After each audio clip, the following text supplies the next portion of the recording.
Hello everyone, welcome back to Throttle Grotto. It is Dirtfish weekend, and I'm here in the garage. Find out why on this episode of Throttle Grotto.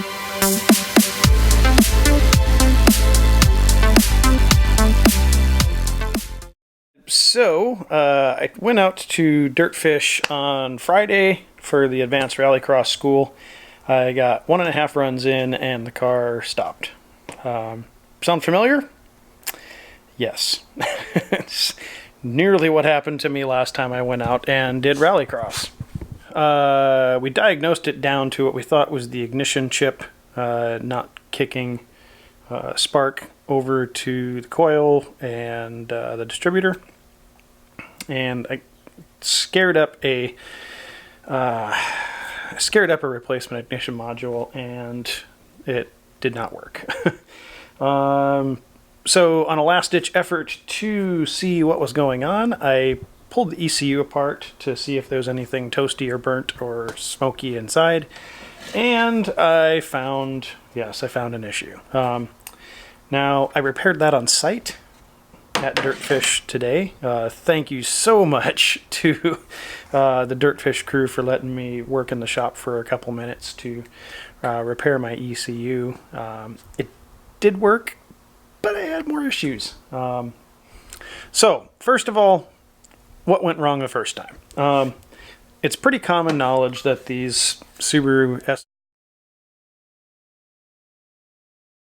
SR20 ECUs are failing, and what failed in my ECU was a little soldered track, and I'll see if I can show it to you here.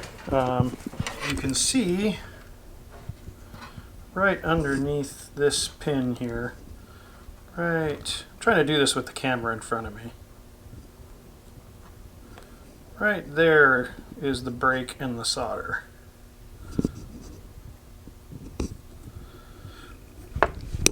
And unfortunately, my camera will not get up that close. But I took some pictures of it, and this is kind of what it looked like in pictures. And you can see that little gray or orange and yellow wire in there is actually the repair. So this is my spare ECU, the first one that was in the car, and the one that fried initially and left me stranded down at Spirit Peaks. So, fortunately, I've fried the same ECU twice. So what does that mean? I've got a problem somewhere else in the car. One of the issues was that I did not have good connectivity between the power wire for the ignition chip and the harness, and that may have caused this issue. The other issue is it could be that my alternator, which took a crap today after I got the car running, the alternator may have fried this circuit. So I've secured a replacement alternator from my bin of parts from the engine that I swapped out of the car when I got it. So the alternator that I thought would be good ended up not being good after running it a few times. So this afternoon I got the car back together after fixing the ECU at Dirtfish, and again, Dirtfish, thank you so much for helping me out. The mechanic there at the shop loaned me a soldering gun so that I could solder this replacement wire into the ECU and get the car fired up again. So I'm going to look up in the manual, and before I go to bed tonight, because I'm super tired, I'm going to look up in the manual and trace out what pin this is and see what circuit this is coming from, because it may be coming from the alternator. I don't know. But anyway, hopefully tomorrow morning I put in the replacement alternator, hook everything back up, the car fires up, I go beat the living tar out of it for giving me so much grief, and we have a great day at Dirtfish. So that's the plan. So tomorrow, Dirtfish, I'm going to thrash the car, keep my fingers crossed. All right, everybody, good morning. It is super early, but I am out here at Dirtfish at their beautiful facility, and I'm here early. I'm actually the first one in line to get in and work on my car. I'm kind of surprised no one else is actually here. But I'm here. I got the alternator. I got all the parts. I got some sleep. I got some caffeine. So I'm going to go down and set everything up. And hopefully we're going to get this car going. And I'll go out and beat the snot out of it today. So let's get to it.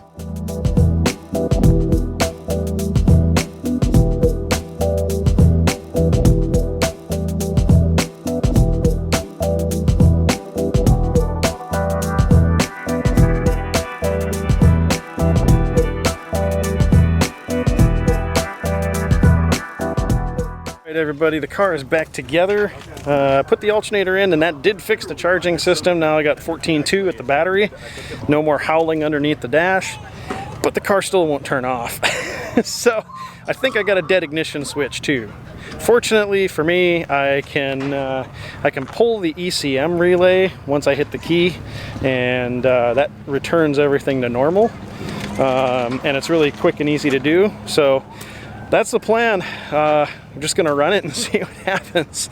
Car's only got to run for, 15, 20 minutes, maybe 10 minutes at a time. Get to the line, go punch it, be out there for a minute, and then back to start finish and shut her down. So I think I'm gonna have to buy a new ignition switch, and if that doesn't fix it, well then I really don't know. So I've got a lot of things left to do before I get out and drive. I gotta go walk the course. I need to mount GoPros. I need to get all that stuff kitted up. So that's what I'm gonna do. I'm gonna let you guys go back in the case for a while so you don't get all covered in dirt. And I'm gonna go get covered in dirt. So I'll see you guys after the first run.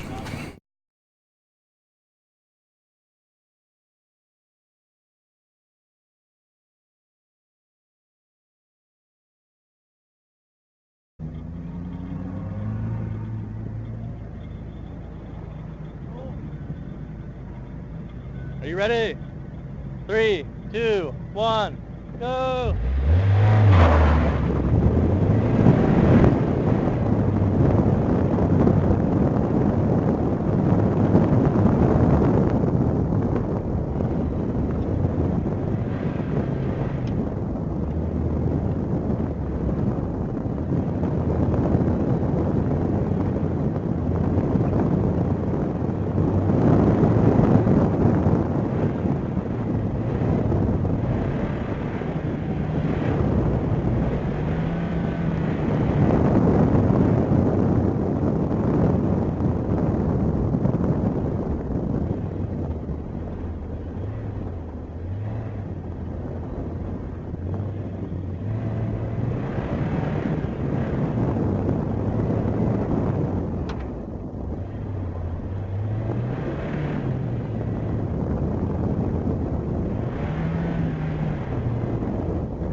Okay, everybody, so that was lap 1. The car stayed running, and it's still running. I'm not going to shut it off because I'm really paranoid if I shut it off that I'm not going to get it started again. So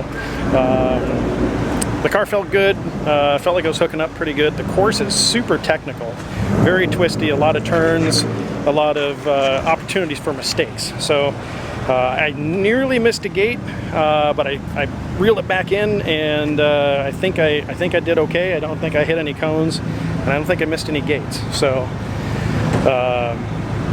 if I can drive like that the rest of the day and the car stays running, it'll be the best I can hope for. Sometimes clean is better than fast. So the car did feel like it was cutting out at times, and maybe that was me being paranoid. letting off the clutch and like letting the car come around a little bit. So we'll see what happens. Still a lot of racing left. I'll look at the results and see how I finished up after lap 1, and then I'll give you guys an update after lap 2. So we'll see what happens.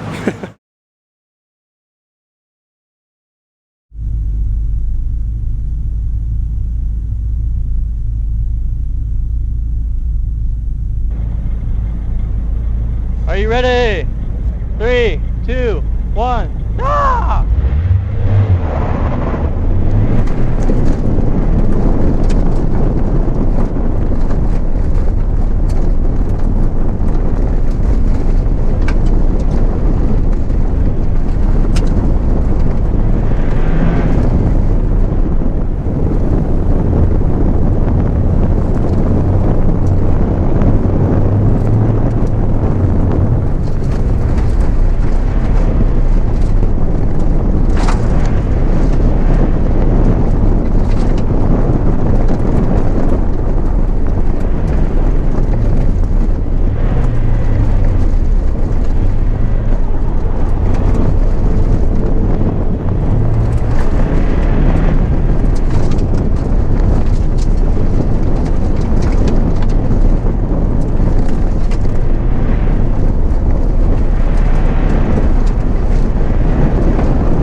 Everybody, so lap 2, I don't know why I did it that way.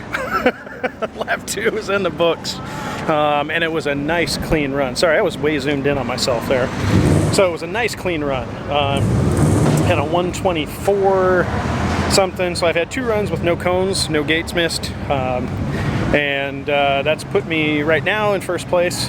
Again, no guarantee. There's no guarantees that I'll stay there, but at least I feel a little vindicated that the car's still together.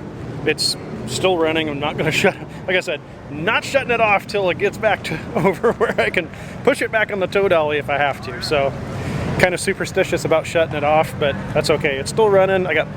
Still got a quarter tank of fuel and probably only 2, maybe 3 runs left. So so far things are going pretty well. The course is getting way more marbly. I should say the way more slippery. The top layer of marbles got knocked off, and then now we're down to kind of where the dirt and the silt is, and there's a lot of transitions between gravel and pavement. So those are getting a little more tricky because more of the gravel is getting drawn onto the pavement, makes it slippery, and so that's kind of the state of the track right now. It's going to be completely different by the time I go out because there's probably another 35 cars that will drive on it between when I'm done and when I drive on it again, because there's 106 cars here today at Rallycross Fest.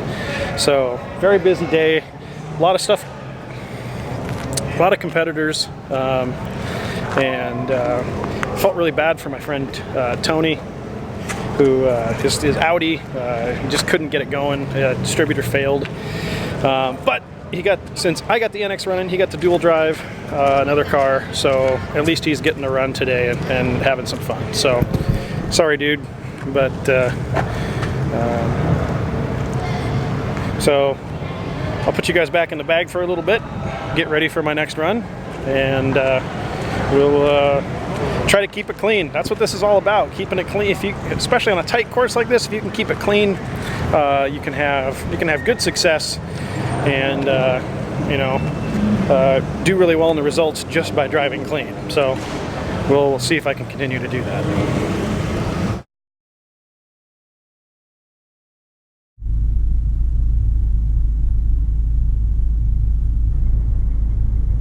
Are you ready? Go!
All right, so there's the car. It's still running. That's lap 3. I gotta figure out why my fingers don't want to do normal things. So lap 3 down, and I picked up some time on that lap, but the the silver GTI picked up even more time that lap. We were almost neck and neck in time, and he picked up 2 seconds and on top of me. So he's in first, I'm in second. Yeah, the course is getting way more dusty and a lot more challenging. Corners are getting a lot more sloppy, and but we're having a lot of fun. Haven't shut the car off yet because I'm not gonna. So, you know, at the end of the day, the car is gonna have made it here. Well, made it to the start line under its own power, and hopefully made it to the finish line under its own power. So, yeah, so that's where we're at. Probably only going to get one more lap. Probably only going to get 4 laps today because it's a 1.5-minute course. But we'll see how things shake down after this last lap, because I'm predicting it's going to be the last one. So, but that's all right. We're racing.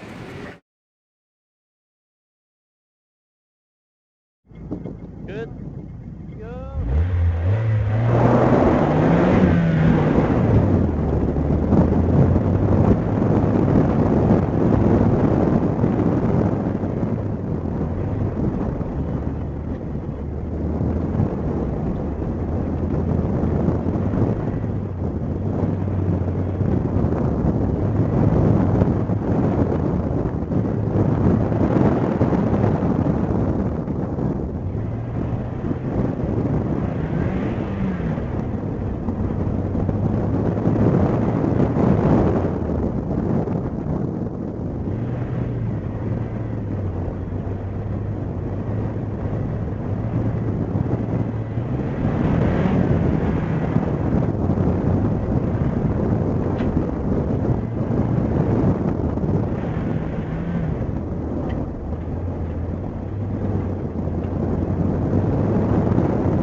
All right, everybody, the NX made it to lap 4, and that's all we're getting today because there's a ton of cars here at Rallycross Fest.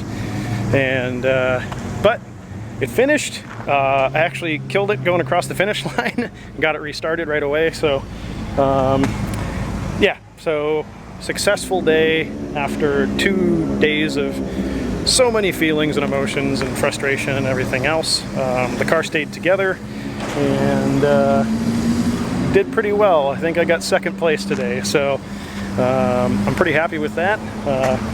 So that's it from Dirtfish. Me and the NX are going to go back. I'm going to put some food in my face real quick and get out on course so I can do my work. And thank you guys for watching. Hope you guys enjoyed all the tribulations from the weekend. So until next time, get out there and work on something.